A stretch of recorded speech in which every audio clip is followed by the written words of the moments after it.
Ketone में सबसे पहले कल विशिष्ट संघनन की बात कर चुके हैं। आज उसी विशिष्ट संघनन को कंटिन्यू कर रहे हैं। विशिष्ट संघनन में अगर हम एसीटोन के 3 अणु कॉन्सेंट्रेटेड H2SO4 की उपस्थिति में लेते हैं तो वो मेसिटिलीन में बदल जाता है। कल ड्राई HCl की उपस्थिति में वो फोरॉन में बदला था। कैसे बदलेगा?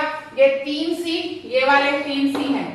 उसके बाद ये वाले हर CH3 से 2H हटा दीजिए तो CH बचेगा, 1, 2 और 3 CH, और वो जो 3 CH3 है वो इस C के साथ लग जाएंगे, CH3, CH3 और CH3। ऐसे भी लिख सकते हैं मेसिटिलीन, और ऐसा भी लिख सकते हैं, ऊपर CH3 और नीचे 2 CH3 प्लस 3 मोल जल आप बाहर निकाल देंगे। वहां से 2H निकाले हैं, तीनों 3H2O बाहर निकलेगा। इस कंपाउंड का नाम होगा मेसिटिलीन। अगली अभिक्रिया हो रही है ऑक्सीकरण की। इस ऑक्सीकरण की अभिक्रिया में आप CH3CHO की सेलेनियम ऑक्साइड से क्रिया कर रहे हैं। तो ये सेलेनियम ऑक्साइड का एक ऑक्सीजन उस CH के साथ O के रूप में जुड़ेगा और H2 को हटा देगा। CHO बॉन्ड CHO, ऐसा भी लिखिए या खड़े में लिखिए। इसे ग्लाइऑक्सिल कहते हैं। एक Ac मुक्त होगा और 1 मोल H2O मुक्त होगा। सेम अभिक्रिया हम कीटोन में करेंगे। जब कीटोन में ये अभिक्रिया करते हैं तो एक CH3 को एसिड रहने देंगे, CO आएगा। ये वाले CH3 से 2H हटा के इसे CHO में बदलेंगे, Ac मुक्त होगा और 2H और A को SiO2 मुक्त होगा।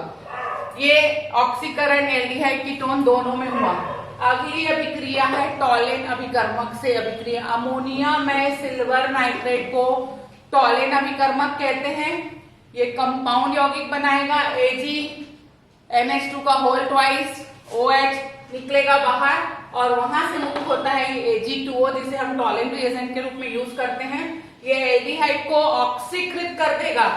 ये वाला O अंदर आएगा, ये एसिड में बदल गया और ये 2Ag धातु अपचयित हो गई, जो कि या तो रजत दर्पण के रूप में आपको टेस्ट ट्यूब में दिखेगी या ग्रे पीपीटी। यदि सिल्वर की मात्रा कम है तो ग्रे पीपीटी आता है, नहीं तो टेस्ट ट्यूब में जैसे ही आप फॉर्मेल्डिहाइड डाल के टॉलेन अभिकर्मक डालते हैं, दीवार में बहुत सुंदर सा सिल्वर कलर का, जैसे सिल्वर फॉइलिंग होती है वैसा चिपक जाता है और वो रजत दर्पण के रूप में यूज होता है।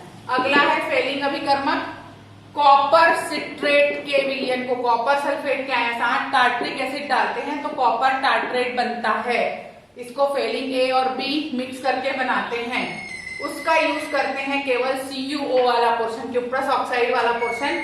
ये एल्डिहाइड से क्रिया करता है, इसको एसिड में बदलता है, एक ऑक्सीजन अंदर आएगा और Cu2O मुक्त होता है जिसका पिंक कलर रहता है। सेम रिएक्शन एक बार फिर से होगा अगर आप कॉपर सिट्रेट यूज करेंगे। इस अभिक्रिया का नाम बेंडिक्ट अभिक्रिया होगा, बेंडिक्ट अभिकर्मक कहते हैं। ये भी सेम रिएक्शन देगा, केवल यहाँ टार्ट्रेट और ये सिट्रेट, ये 2 का अंतर होता है फेलिंग और बेंडिक्ट में। दोनों के रिएक्शन और प्रोसीजर समान होते हैं और रंग भी समान आएंगे। क्लियर?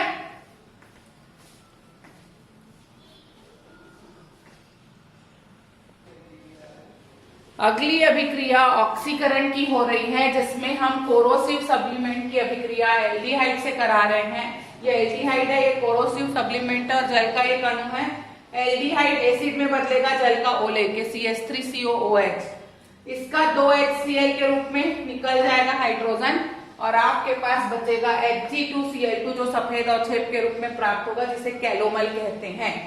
अगली अभिक्रिया में कैलोमल को यूज करेंगे जल और एल्डिहाइड के साथ। फिर से जल का O देके इसको एसिड में बदलेंगे, 2H और 2Cl HCl निकालेंगे। इस बार केवल मरकरी बचेगा जो आपको ग्रे पीपीटी के रूप में प्राप्त होगा।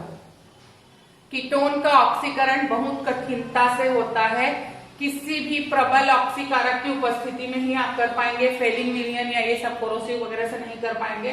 तो हम लेते हैं कॉन्सेंट्रेटेड HNO3। ऑक्सीजन की आवश्यकता जितनी है आप वहां ऐड कर देंगे। सबसे पहले हमने कीटोन का कराया है, यहाँ से हम एक H हटाएंगे, CH3CO और एक H देके एसिड बनाए। यहाँ CH2 बचा जो HCOOH में बदल गया।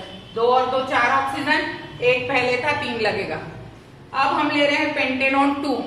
कीटोन के बंध 2 तरफ से टूट सकते हैं, या तो ये वाला टूटेगा या ये वाला टूटेगा। अगर ये वाला टूट रहा है तो CH3 CH2 CH2 CO O और यहाँ से एक H, क्या बनेगा? ब्यूटेनोइक अम्ल, और CH2 बचेगा, वो फॉर्मिक अम्ल में बदलेगा। लेकिन अगर ये वाला बंध कीटोन का टूटा तो प्रोपेनोइक अम्ल बनेगा, CH2 CH2 COOH CH3 COOH, propanoic अम्ल और एसिटिक अम्ल बनेगा। तो ये दो तरीके से ऑक्सीकरण होंगे, डिपेंड करेगा कि एसीटोन का कौन सा बंध टूट रहा है।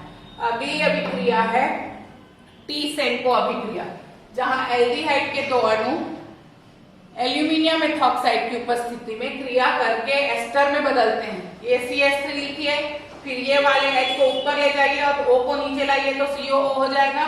ये CH2 में बदला और एक CH3, तो ये एस्टर में बदल जाएगा। अगली अभिक्रिया है शीट क्षार का बनना।